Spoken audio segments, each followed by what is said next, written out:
faa'iidooyinka bifafkan aad ujeediin faa'iidooyin badan bay leedahay. Waxyaalo badan baa lagu qabtaa sida xilliyada lagu jiro kale oo roobaadka ah.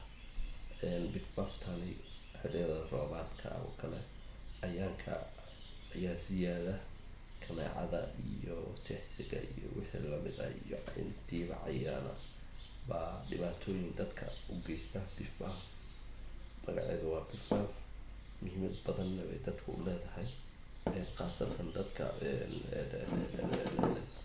oo xaafadaha aad bay u leedahay muhiimad.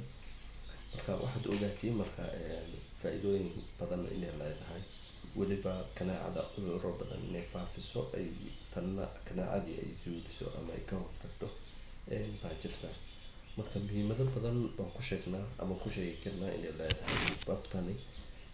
Marka waxaan idin leeyahay in hala iibsado hana lagu dadaalo sida caafimaadka loo xoojiyo lagana hortago malaariyada iyo wax lamid ah. Waa faa'iidada ugu weyn oo malaariyada laga hortagayo ay bahashan leedahay. Tan kale waxaan rabnaa subscribe leh haddii aad ku cusub tahay channelkani saad macluumaadkii aad ugu hesho, share leh, u gudbi walaalahaaga aan aqoonta u lahayn ayna isticmaali karin. Macluumaad fara badan ayaa idin soo wadnaa haddii aan idmo. Subscribe dhaha, share gareeya waad mahadsantihiin.